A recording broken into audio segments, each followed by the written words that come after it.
All right, all right, all right. 3 p.m. UTC. You know what that means. Good morning, everybody. No matter where you are, it's morning somewhere. So, good morning and welcome to OP Radio number 11. We have a very special episode today. If you are involved with optimism at all, or you know about optimism, you probably know who this person is, but I'm going to introduce them nonetheless. Today, we have the smart contract Sherlock Holmes, the Prince of Protocols, Meme Lord, and Supreme Optimist, the one and only benevolent chaos monkey, possibly the creator of Bitcoin, and definitely one of the most interesting people I have the pleasure of knowing, Mr. Kelvin Fichter.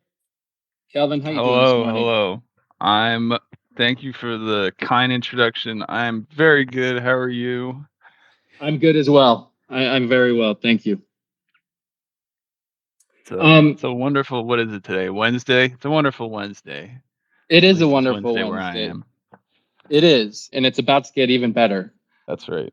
Kelvin, you're probably one of the most requested guests on OP Radio, and that's no surprise. Every time I speak with Kelvin, it's always very fascinating and very interesting. So I'm not quite sure what we have in store. I'm very excited, a little bit nervous, but it's guaranteed to be good. I can tell you that. Kelvin, let's start with how you got started with Ethereum. I want to hear a little bit about that. Can you take us back to when young, I mean, you're still young, but when younger Mr. Fichter first heard about Ethereum? Yeah. I mean, I first heard about Ethereum maybe like 2015. Yeah, I had just broken up with a girlfriend, and I was like on a bus. I was on a really long bus ride back to wherever I was going, and I was like, I need to involve myself in something else to kind of get my mind off of it. And I was just scrolling, and Ethereum came up, and I read through the white paper. It was interesting. It was a good distraction, but I didn't really do anything with it. I was kind of just aware of it at that point, right? It was cool, right? It was like Bitcoin, but not so boring. But then I really got into Ethereum in 2016 because I was doing this internship actually at a coal-fired power plant in the UK, and it was a lot of fun. But I was in Europe, and I was like, well, you can get these really cheap flights in Europe. And so I was like, well, what can I do? What's the most interesting thing I could do? I'll take Ryanair flights, and I'm going to go around Europe. I'm going to do these hackathons, because I was like, well, why not, right? At that point I had a pretty good formula about how to win hackathons, a pretty good theory of winning hackathon projects. I've heard this theory, by the way, and I do think you're onto something there. Do you want to drop that alpha, or should we save it? Sure. Do you want to tell people how to win? Yeah. Okay. Here's the theory of how to win hackathon projects. The reality is that nobody at a hackathon expects you, right? Think from the perspective of a judge. None of the judges expect you to build a production app in 2 days. They all know it's not possible to build something. And they also all know that you're not going to really take the code that you wrote and use it in production. If you really are going to take this into a real project, you're going to update it, you're going to fix it, you're going to tweak it, you're going to rewrite it. And so the theory of hackathon projects is, well, I mean, the obvious thing is that the idea is way more valuable than the code. But I think the thing that people miss is that you really got to take that to heart. And my strategy was always that I would spend at least the first half of every hackathon just sitting in a room with my team coming up with ideas. And you know that you have a good hackathon idea when you're really, really excited, right? If you're coming up with your hackathon idea within the first hour of the hackathon, you're not doing it right. It should be like hour 7, you've gone through 20 different ideas, and this one is you're going crazy because of how good it is. And you really want to sell to the judges. That's the other thing, is the presentation is so important. You have to really nail that presentation down, because it doesn't matter how good your thing is. If you don't nail the presentation down, code doesn't matter. And then, now, does that mean you're tailoring the project to the judge at all? Like, if you know something about the judge, you know what they like, or you're just saying you got to sell it? no matter who they are. You got to sell it. The other reality is that the code, like the code kind of matters, but I wrote a lot of, web apps for hackathons that just looked good. And there was no like back end or anything, but it's not about the back end, right? It's a lot of the times it's about the idea that you're proposing. And if the idea is interesting enough. Anyway, we'll move on because that's my alpha. Focus on the idea. Really, really focus on the pitch and the idea. I think if people get nothing else from this, and they're going to get a lot more, but that was some valuable stuff there. You could take that advice and go just win hackathons. That's right. That's right. And that's what I would do. And then I was like, well, what can I do in Europe? I got these cheap Ryanair flights. So I started flying around to different hackathons. And I went to this hackathon in Berlin. And I was like the only person there who didn't really speak any German, except for this one other person. We got put on a team together. And, at that point, I was really interested in doing, it was kind of a bank themed hackathon. So I was really interested in doing an Ethereum hack. And just completely randomly, it turned out that this other person that I was on a team with was an Ethereum core dev, an early Ethereum core dev working on C++ Ethereum, who had helped design Dev P2P, the P2P stack that Ethereum uses. But these hackathons weren't like blockchain hackathons then. No, it wasn't a blockchain. It was like a bank hackathon. Like back then, you didn't really have these blockchain hackathons for the most part. You had like fintech hackathons. That was kind of Got the theme. You. Okay. So it was a fintech hackathon, and I did it with this guy. And so then we started, we got in touch. And then a little bit later, the same summer, I went to another hackathon in London. I think it was London. It was like another fintech bank hackathon where I met this team called Oracleize. And Oracleize was like a really, really early Oracle solution. It was one of the first Oracle solutions out there. And it was a generalized Oracle. It was really cool. You would give it a URL and it would actually give you like the response back with a proof, an optional proof that the response was the actual response that was signed by the remote server. And this is back in the day when Chainlink was still smartcontracts.com. This is before they really Chainlink started doing Oracle stuff. So I got to see the beginning of Chainlink through that lens. It was very interesting. That's a great domain name.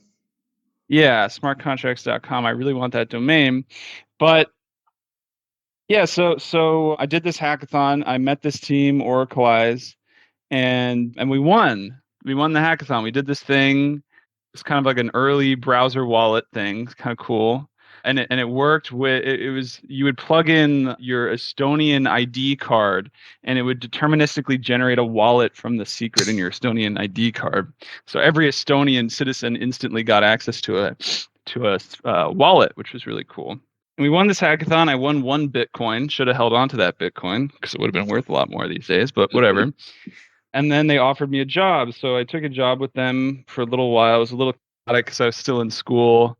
And then, and it kind of went from there. I only worked the job at Oracleize for a couple months because there's too much stuff going on with school. And then eventually connections from that first person that I met in Berlin got me a job with Omise Go, which was a research job studying plasma, which, as people know, was sort of the earlier, one of the early Ethereum L2 efforts. And then eventually Plasma led itself into Plasma Group, which was a sort of a nonprofit plasma research org. That was me, Ben, Jing, and Carl. And then eventually Plasma Group turned into Optimism. So wild ride. Yeah, that's great. I just want to point out one thing, and then I have another question, which is, in typical Kelvin fashion, you hacked the hackathon. So you figured out a way to hack the hackathon and guarantee, or not, if not guarantee, improve your odds of success. And I happen to know a story of yours that I always thought was really fascinating and great, which is that at one point you were flipping sneakers, right? Programmatically. Oh yeah, yeah. Oh, absolutely. Back That was in before all college. this, right? Yeah, that was before. Well, I was kind of in the middle of all this. Back in college, I was looking for a way to make money on the side and kind of use and hone my programming chops. And back then, like MEV didn't exist really. So the closest thing was sneaker bots. Sneaker bots are like early MEV or something for millennials or for Gen Z, I guess. OG Yeah, MEV, OG MEV, absolutely. No, Nike. yeah, sneaker bots were a great time. I eventually left because the community is kind of, and I'm sure it's the same with the MEV community, that it's very isolating because it's hyper competitive, right? There's Your margins are pretty low, but it was you know, it was a great learning experience that you kind of underestimate just how much effort goes into, because writing a script is easy, right? Writing a script to automate something is really straightforward, but there's a couple of really interesting things that go on behind the scenes in writing sneaker bots that you wouldn't immediately think of. There's a lot of understanding how the internal state of a website works so that you can abuse things to skip steps. The classic example of this was something that we would call pre-carding. Pre-carding was when you would put an item in your cart and you would fill out the entire checkout flow until the very last step, and you would queue that up or you'd load that up in your state. And then when the actual item that you want drops, or you would have already at that point removed the old item from your cart, and then you add this new item to your cart, and you've already, from the perspective of the server, you've already completed most of the checkout flow, and so you can send a single request to complete the checkout flow as if you had completed the checkout flow with the item that you really wanted. And so there's a lot of like abusing the state of a website to cut out requests. And then the other side of it is like, you know, captchas are always a really funny one. People think that captchas actually prevent bots. They don't. Captchas help bots counterintuitively, because bots can solve, if you didn't know this, captchas are valid for 2 minutes, or they were back when I was doing this. And so you would just queue up valid captcha tokens, and then you would, let's say something drops at noon, at 11:58 you start queuing up valid captcha tokens. It's the second it turns 12, you can use those captcha tokens to buy sneakers, and everybody else has to sit there for 15 seconds clicking these images. So the only thing that captcha did was help bots. Anyway, there was a whole bunch Interesting. of really fun engineering in the sneaker bot world.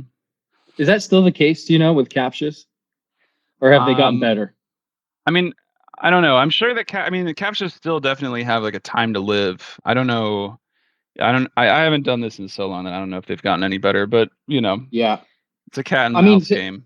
from a user experience perspective, like, they've never really been good. You gotta, No. sometimes, they're asking me to identify a bus, and I'm like, do you want all the parts of the bus? Like, if this tile's touching the bus, does that count? They're confusing. But okay, I really love that story for a variety of reasons. One of which is because I think it really demonstrates, Kelvin, you have this like very, in my opinion, like a true hacker spirit. And what I mean by that is I think that you really are very skilled, very adept, and also delight in exploring things and figuring out how to break them or exploit them, and then redesigning them so maybe they're invulnerable. And people who follow you on Twitter or hang out on Twitter, maybe they follow you because they've seen one of your exploit threads, for which I think you've developed quite a reputation. Basically, if there's like this is happening a lot with like these bridge exploits, and Kelvin, once one of these exploits would happen, Kelvin would immediately sort of jump on it, like I said, the Sherlock Holmes of the blockchain, and basically figure out what happened in a very short amount of time, and then write a synopsis of it, right? Like a little tweet thread post-mortem of the exploit.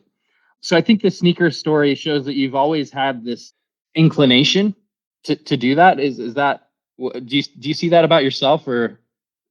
Yeah, I mean, yeah, I think sneakers are probably the first place where I really picked that up, just because it's like, if you want to understand how to write a sneaker bot, you have to really understand the website that you're interacting with, and then all of a sudden you're analyzing requests and you're looking at the source code and you're trying to understand what's happening.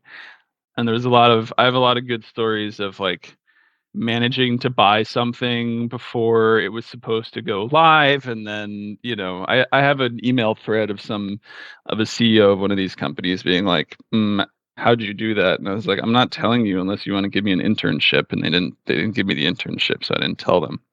But there's a lot of like, yeah, you just crack things, like these websites don't want you to do these things and they can't stop you. So you can just do it. Yeah.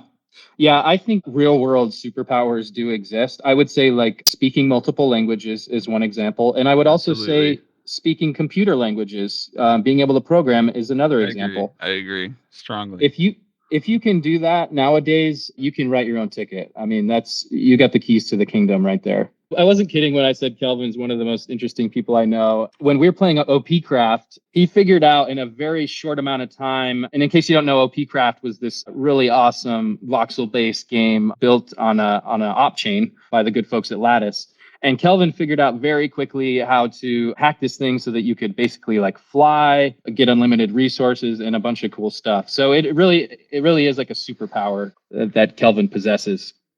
Okay, so I love all that. Okay, so let's go back to you met Ben, Jing, Carl. They were working at a place called Plasma Group, which then turned into Optimism PBC, right? The Public That's Benefit right. That's Corporation. Right.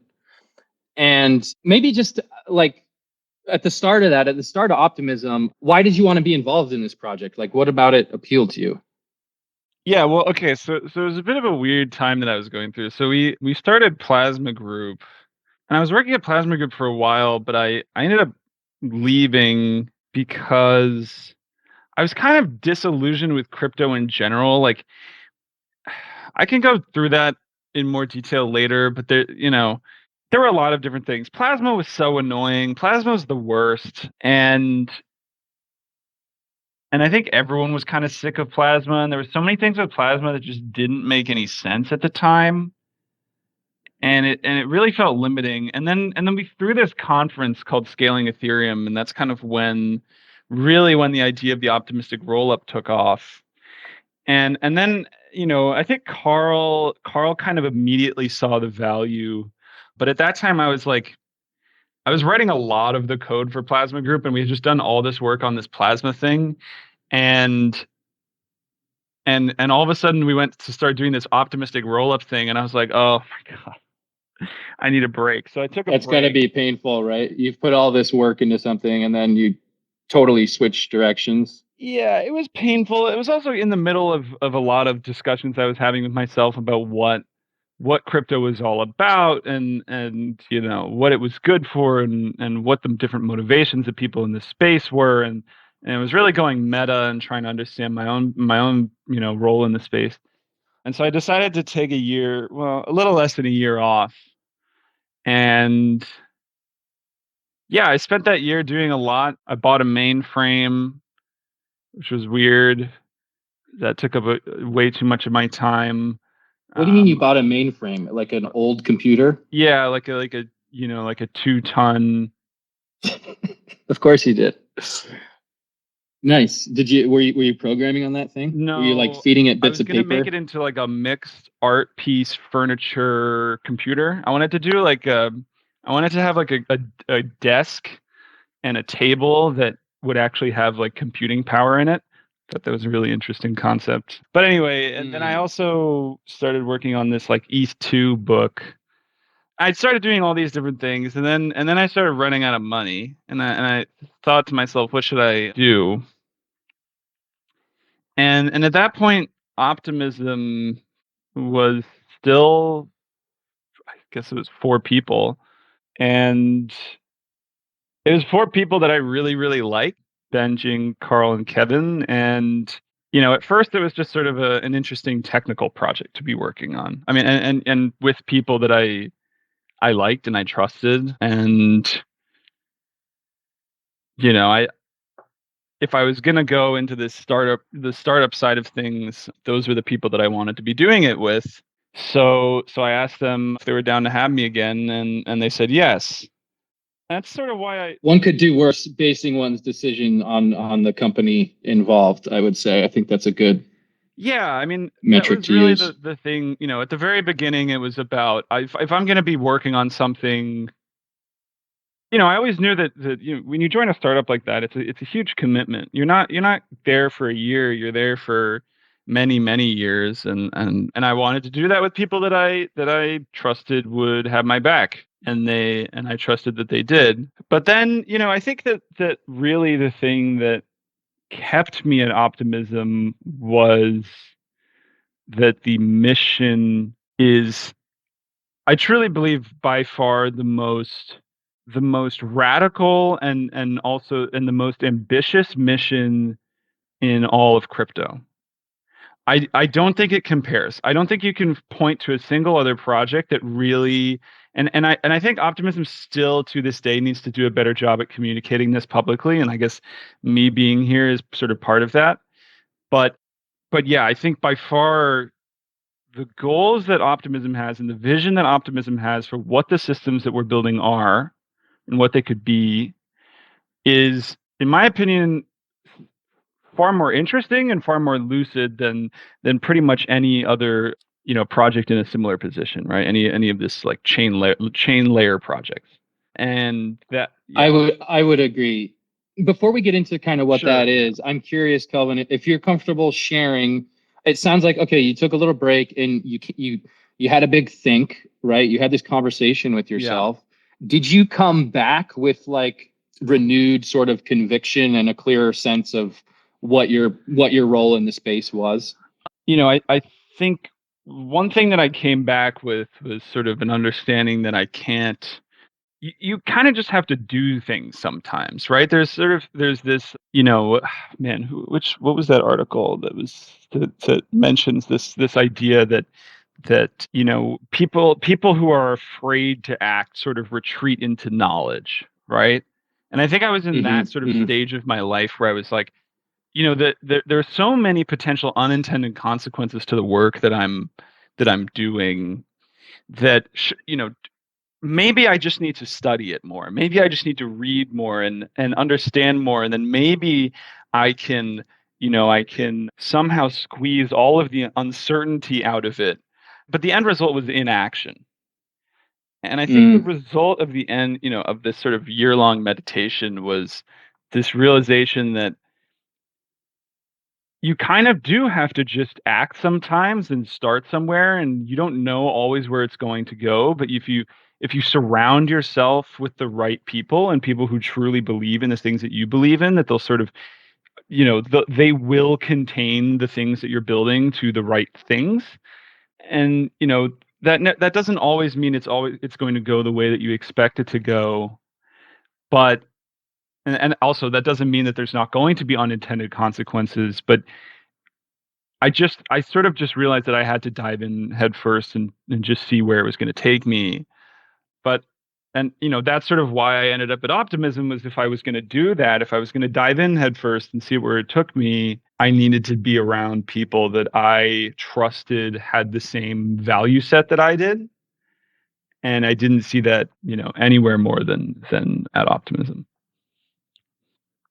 Yeah, I really resonate with that and empathize. And I'm sure a lot of people listening to as well, where in life, sometimes we're scared to make a move because we're worried it's going to be the wrong move. And so you end up just sort of over analyzing and agonizing over these decisions. And then before you know it, a year can pass and you haven't really done anything. Whereas if you just, the journey up to the mountain starts with a single step. So if you just take that first step forward, oftentimes doors will open for you and you can get rid of that inertia and get some momentum going and then adjust course if you need to from there, but at least get the ball rolling. Yeah, and I think what I kind of underestimated, and maybe if there's one thing that I've taken away, maybe from a getting stuff done perspective at Optimism, is that really, truly anything of value takes an enormous amount of effort. And this idea that you can somehow sit there and think and understand and learn and plan out how this technology is going to evolve, and then all of a sudden one day Chat GPT just appears, and then it's like, what okay, that changes everything. But this idea that you can just plan these things out is just, it's wrong. Like, you kind of just have to, what you said is correct. You kind of just have to start walking up the mountain, and you're gonna see the obstacles that you're gonna see, and you have to navigate them, and you want to surround yourself with people that At least will have a navigate same them the or right way. similar, just at least have the same guiding star or destination in mind, right? And that way you at least know you're all headed. You may not all know how you're going to get there, but you all know where you're headed at least. Yeah, I think this is especially important just because it's in this space in particular, because you're not thinking about, oh, is this the right life decision for me? You're really thinking about, is the work that I'm going to do going to help people or harm people, right? This is like real people in the real world. And so that's why it can be so intimidating to get started, or what at least it was for me. It's like, I don't want to do something that's going to hurt a lot of people.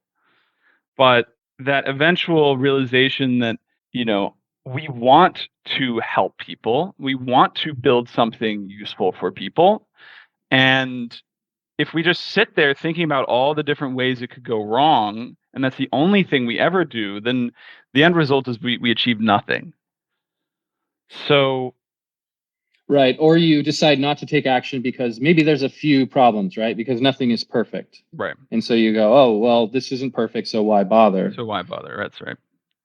But the reality is that there are a lot of ways to hurt a lot of people with technology, and if you're not surrounding yourself with the right people, you need to think about that. You need to think about the motivations of the people that you're working with and the people that you're working for. Absolutely. Yeah. I'm curious, when you rejoined Optimism, so it sounds like it would have been 5 people at this point when you rejoined. How many people did you think were going to be needed to accomplish the mission? Oh boy. I don't know if I really thought about that very much back in those days. I mean, I definitely underestimated just how hard it was going to be. It was, in some regards, I was shocked that we ever got anything out, because it is amazing how much like a couple of hackers can really slap together. But it's also amazing to understand the difference between the product that we shipped the year that I joined and something like the upcoming Bedrock upgrade. Those two are on radically different levels. The Bedrock upgrade is orders of magnitude more legible, more robust, more reliable, tested, audited. It is like, the Bedrock code base is a professional piece of software. But, when you're basically 5 people, Ben and Carl were working on code at that point, but we're still, primarily on research and design. So it was like me and Kevin and Mark, and Kevin also had to deal with stuff like managing early partnerships. Like, there wasn't a lot of engineering firepower to deploy. It was a couple people. And so I think we knew that we had to hire, right? We knew that we were going to have to hire more people. We probably did underestimate exactly how many people we were going to have to hire. That's also because, when you're, at first we were heavily focused on engineering, and then you realize you need BD, and you need marketing, and you need content writers and technical writers, and like developing a base layer blockchain is just so much. There's so much to do. It's amazing. It's crazy how much there is to do. But I guess that's also what makes it fun. That and the fact that I love crypto and I love blockchain because it touches on so many different elements of life. That's right. because obviously there's the technological aspect, but then with optimism, there's this whole governance side of things. So you're touching on the cultural, historical, political. That's what keeps me interested every day. Yeah, I mean, I think that as we grew, the vision also grew. I've had a lot of, I think, we were, even back in the plasma group days, we would discuss all of these sort of social things at length, just have arguments and debates about what all this was for. But yeah, as this, necessarily, as we start diving into the realm of effective governance, you have to start hiring people to think about governance. And that's that's a very, governance is not pure mechanism design in the same way that on, like certain on-chain mechanism design is. There's it kind of is mechanism design, but the tools that you're working with are not, I have a hash function, or I have a Merkle tree and I can achieve a certain result with a Merkle tree. It's like the tools you're working with are people and people's emotions, and then that's hard stuff. That's like a whole, that's a whole department you need to hire for. Absolutely. Okay, so going back to Bedrock, and I want to talk more about, so Bedrock is going to be this amazing upgrade to the Optimism code base, but I want to focus more on what Bedrock is supporting. And I want to circle back to that vision, that mission, and really what in your opinion makes Optimism unique. I remember I should have found this tweet of yours and pinned it to the space, but you had a tweet at one point that was like, eventually all these blockchains are going to be sort of abstracted, and it's really going to be the culture that is the distinguisher of these different blockchains. So what in your opinion makes Optimism unique? I think there's a couple different sub questions there that I want to pick apart. I'm gonna start with, well, do you want to talk first about what Bedrock makes possible, or do you want to talk about sort of the cultural piece first? Take your pick. Let's talk about what Bedrock makes possible, and then the latter. Okay. So, right, Bedrock. I mean, look, you can look at the code for yourself, but Bedrock, in my opinion, is by far the most advanced, and I mean advanced in the sense that it is the best, most well engineered, well thought out roll up code base out there. And the point of all of the work that we're doing on Bedrock, right? Like there's a lot of, okay, end users get what? They get basically the cheapest possible transactions, blah blah blah, right? It's sort of, the chain gets more reliable, the chain gets cheaper, right? And I mean, it will get cheaper quite a bit, but there's other things that are actually, in my opinion, even more important. And it's the reason why we called it Bedrock in the first place, because it's a foundation for the future that we're building. A big part of Bedrock is we spent so much time on Bedrock because we didn't want to have to rebuild it again. It's the goal of Bedrock is that we can take this code base and we can maintain and manage this code base with a relatively small engineering team. And when there are things we need to add in the future, we can add them and basically not think about it. It's easy. Some of the most important things that we can do because of Bedrock are switching out the proof system whenever we want. So the proof system is no longer, it's entirely separated from the rest of the system. So optimistic or eventually ZK, it doesn't matter. You can switch out the proof system and it doesn't have an impact on the rest of the system. And also it's very, very easy to implement alternative clients of Optimism, which means, when it comes to securing an optimistic rollup, let's assume we're in the optimistic rollup land. So we're not at ZK yet. When it comes to securing an optimistic rollup, you really need two components, right? You need a fault proof, And ideally, fault proofs, you need to get them audited, and then ideally you would have maybe a second version of the fault proof so that you can run against two fault proofs at the same time, so that if there's a bug in fault proof A, fault proof B will catch it, whatever. But then the other side of the equation is that the fault proof just proves that the layer 2 executed properly, right? If the layer 2 has a bug in it, if the client code has a bug in it, the fault proof is just going to prove that the bug executed properly. And so what you really need is you need client diversity on layer 2 as well as proof diversity on layer 1. And if you have client diversity on layer 2, then you can run, OP Aragon and OP Geth side by side.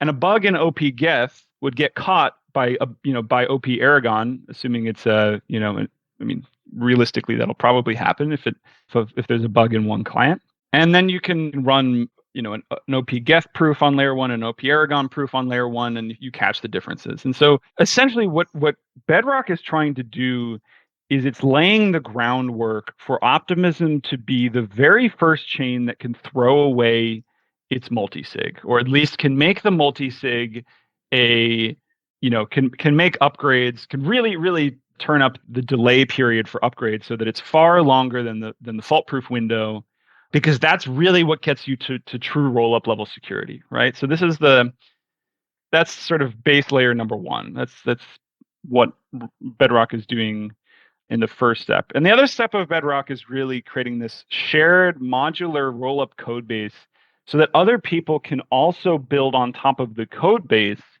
And so the Ethereum community can have one code base that is well maintained, highly audited, customizable. Everyone can contribute to and improve, and so everyone kind of wins because they don't have to rebuild these systems from scratch. And we sort of get this explosion of chains in the Ethereum ecosystem that are running code that's going to last. So that's sort of the technical why Bedrock is really setting the future for what Optimism is going to be. That was really well put. I just want to restate that the first thing, what I really heard there is that there's redundancy at every level of the stack, these sort of fallbacks. And then the second thing has to do with the open source nature of everything we do at Optimism. Yes. So we don't do anything in private, really. We don't really have private repos except for some configuration stuff in the gateway front end, which is private for a number of reasons. It's not to do with us caring about other people, building products on it. It's half security, half if we make it open source, then people are going to expect us to maintain it a certain way, and we want the power to just do whatever we want with it. The core code base, all of the Optimism code is free and open source, and it'll stay that way, and it is available for people to use and to expand and to play with, and for people to compete with Optimism if they want, and they're more than welcome to do that. And the goal with that really is that that's who we are. That's what we believe the future will look like. We believe that the future will be built on these shared tools. Right now, I think a lot of people think that there's not a lot of avenues for making money with this philosophy, and we think that that's completely wrong. That's sort of what we're betting the entirety of Optimism on, is saying, actually, this philosophy makes you the most money. So yeah, it'll, feel free to go try the code base out, run a Bedrock node, run your own Bedrock chain, and do whatever you want with it. And we have a permissive license, so you're welcome to do whatever you want. Yeah, so you were just kind of segueing nicely into, you really captured well what the technology is and what it's about, and then you were starting to talk about what does this technology support, and getting into this, maybe the values side of things or the cultural side of things of what makes Optimism unique. Yeah. So I think this goes into understanding. Sorry, one sec. I need to reply to something. No worries. We'll cut this out later. All right. I think he's a busy man, guys. You can't believe how busy this guy is. I'm really sorry. That was just an important message I had to reply to. this goes into what optimism is, like at its core. And I think this is something that, like I said before, this is something that optimism, I hope over the next year will continue to communicate to the world, because I think a lot of people see optimism as this blockchain, right? They see the layer 2, and they think that is optimism. And the reality is that optimism is essentially trying to create an alternative economic system. It's trying to take capitalism and upgrade it. And upgrade it in a way that can compete with large-scale existing systems so effectively that it can start to replace them. We have this opportunity, right? We have this blockchain system, right? It's an efficient way to organize people and resources across the globe. Fine. That's a useful thing. That is a core thing that we, sort of in this optimism collective, which is this group that we're all part of, that system is something that we need. But if you really think about what that system can unlock, that's the interesting thing, right? Optimism is not a technology company. Optimism is a social structure that happens to build technology because it supports the social structure. And we'll put a pin in that one. Exactly. What optimism truly is trying to do is trying to create a digital country. We want to build something that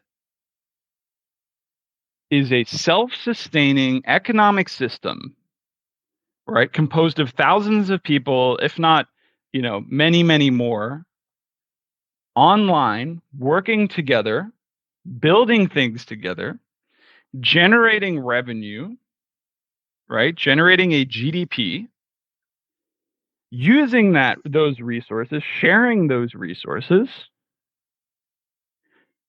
to improve the base infrastructure of that economic system and make it possible for people to build bigger, better things that generate more revenue that they can then pump back into the system, right? This is exactly the same way that countries today work in the analog world. But we can do it bigger and we can do it better because we're not restricted by geographical boundaries anymore, right? We can basically coordinate with anybody across the entire globe. We have economic tools at our hands that none of these other people have available to them. They're too slow. We basically have this opportunity to not just disrupt, we're not talking about making credit card fees 10 cents cheaper.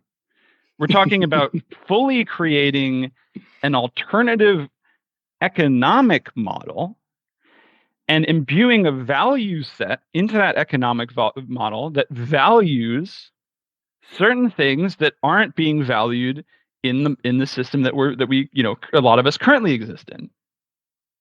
Right? We're allowed to do that. We're allowed to do this. We're allowed to create our own system and say, you know what? Actually, I don't think that our governmental systems are valuing all of the right things that need to be valued. I'm not saying that these systems aren't, functional. I'm not saying that they don't work. But I am saying that I truly believe that there are many, many, many things that aren't being valued.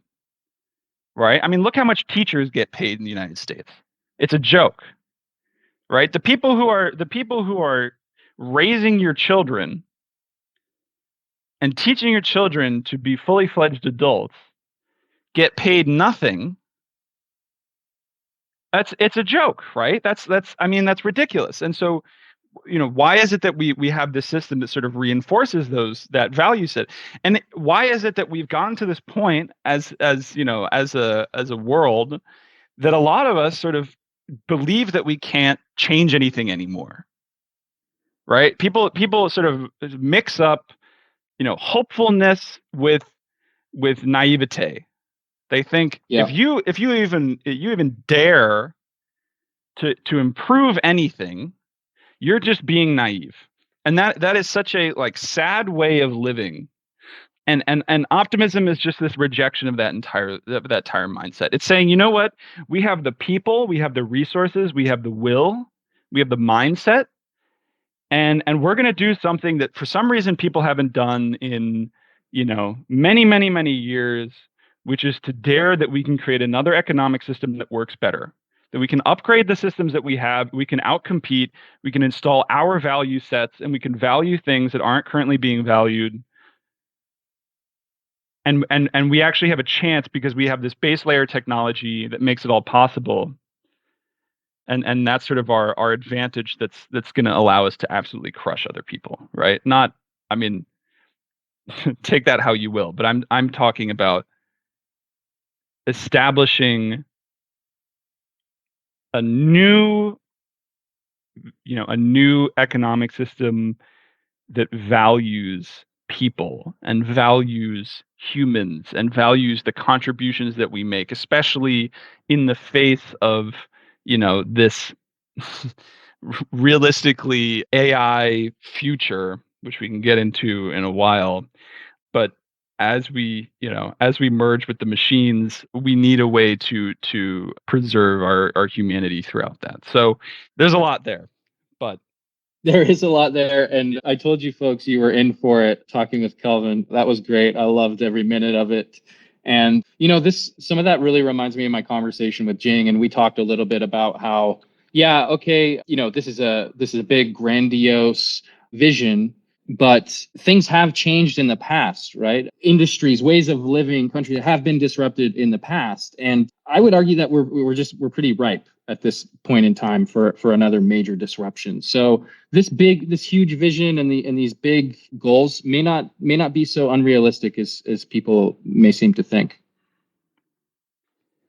Yeah, I mean, if the only thing that we achieve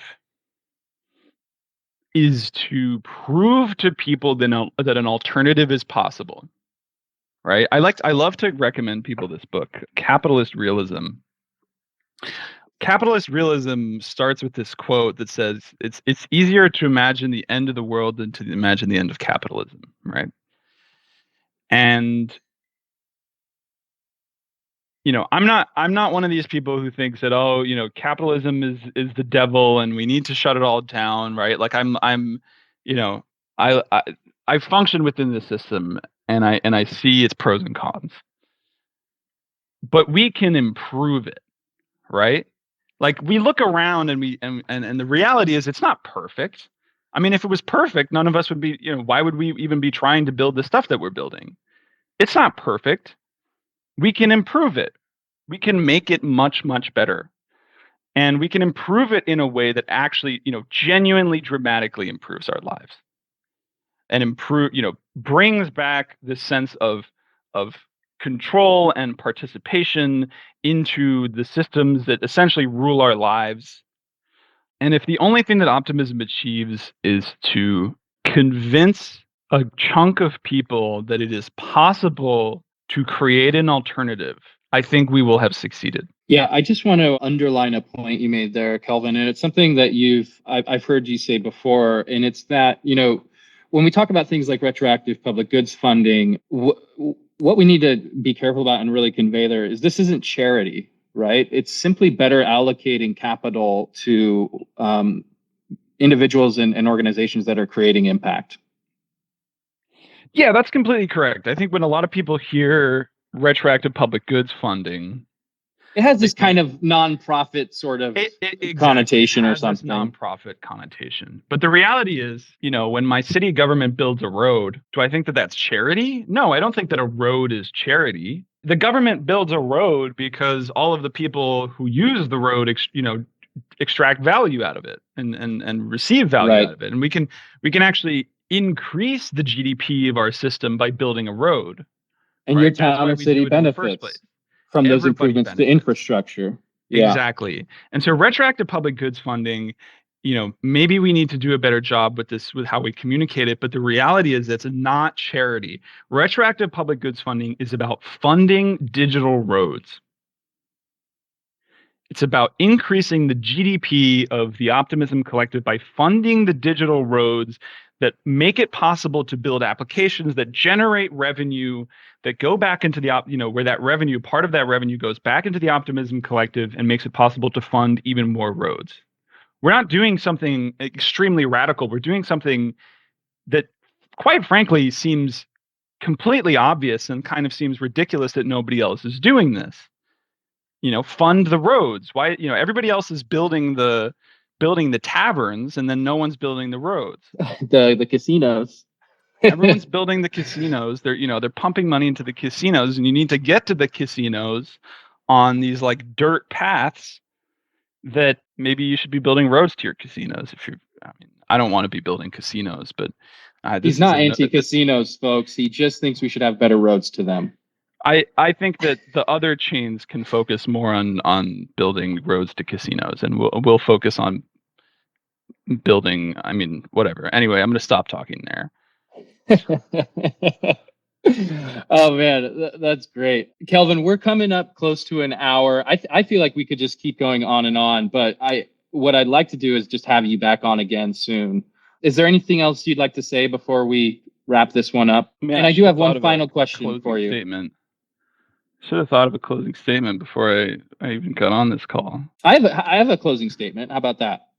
I'm feeling very enthusiastic after talking with Kelvin, and it reminds me of why I was interested in crypto to begin with. It was something life-changing, something much bigger than what we've seen recently. So if this is the kind of stuff that excites you, and if you're interested in it as well, I would encourage you to take a look at Optimism and check out what we're doing, because as Kelvin said, this is a collective. This is the Optimism Collective. So we are very interested in meeting other like minds that want to help build this with us together, and that understand that in order to have a better future, you need to take that initial step.